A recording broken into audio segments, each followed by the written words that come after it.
নমস্কার বন্ধুরা, কেমন আছেন সবাই? আশা করি সকলে ভালো আছেন। আজকে এতদিন পরে আবার একটি নতুন ব্লগ নিয়ে চলে এসেছি আপনাদের সামনে। গন্তব্যস্থল নেপাল। ভায়া রক্সল হয়ে নেপালে কিভাবে পৌঁছাবেন সেটি দেখতে হলে ভিডিওটি প্রথম থেকে শেষ পর্যন্ত দেখতে হবে। তাহলে দেখতে থাকুন। হাওড়া থেকে রক্সল যাওয়ার জন্য হাওড়া রক্সল জাংশন যেই ট্রেনটি আছে সেই ট্রেনটিতে চেপে রক্সলে পৌঁছালাম দুপুর 1:30টার সময়। স্টেশন থেকে বেরিয়েই সামনেই কিন্তু টোটো স্ট্যান্ড এবং টাঙা স্ট্যান্ড রয়েছে। টাঙা হচ্ছে যেটা আপনার খচ্চররা নিয়ে যায়, আর তাছাড়াও রিজার্ভ গাড়ি পাবেন।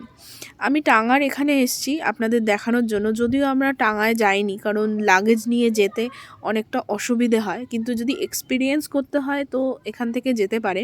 আর এই টাঙাওয়ালা আর টোটোওয়ালা হইতে কিন্তু খুবই সাবধান, এরা কিন্তু আপনাদের ভুলভাল বুঝিয়ে মাঝ রাস্তায় ছেড়ে চলে যাবেন। তো আমরা এখান থেকে যাব বীরগঞ্জ, তার আগে কিন্তু কিছু খেয়ে নিতে হবে।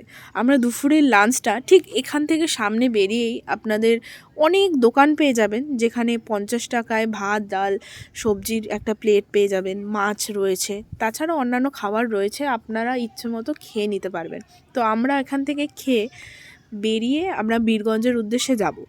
এখানে যে সামনে গাড়ি দাঁড়িয়ে রয়েছে এই গাড়িগুলো কিন্তু রিজার্ভ যায়, তো আপনারা রিজার্ভ করে গাড়ি ডাইরেক্ট নেপাল নিয়ে যেতে পারেন। সামনেই কিন্তু নেপাল বর্ডার দেখতেই পাচ্ছেন আপনারা। হ্যালো, আজকে আমরা এসেছি নেপালে। আপনাদেরকে তো আগেই বলেছি, পুরো স্টেশনটা দেখালাম। আমরা যাচ্ছি বীরগঞ্জ, অটো করে যাচ্ছি বীরগঞ্জ। এই যে আমার সেই ছোট্ট বানাবো,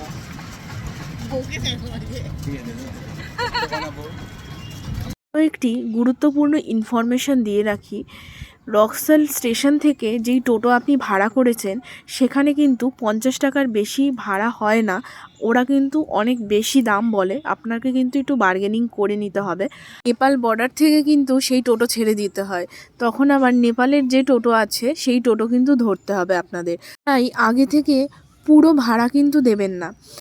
আপনার সঙ্গে যে টোটো দাদা আছে সেই আপনাকে কারেন্সি চেঞ্জ করিয়ে দেবে, আর এখানে এক্সচেঞ্জের জন্য 1.6% কিন্তু দিতে হয়। আর অনলাইনে পেমেন্টটা অ্যাভয়েড করবেন, কারণ কিছু কিছু এখানে এক্সচেঞ্জের লোকরা কিন্তু অনলাইন পেমেন্ট নেয় না, আর নিলেও বা সেখান থেকে কিন্তু পার্সেন্টেজ কাটে, তো ক্যাশ নিয়ে যাওয়াটাই বেটার। আর বীরগঞ্জ পর্যন্ত আপনার অনায়াসে ইন্ডিয়ান রুপিস চলে যাবে, আর নেপালে অনেক জায়গায় আছে যেখানে ইন্ডিয়ান রুপিস নেয়।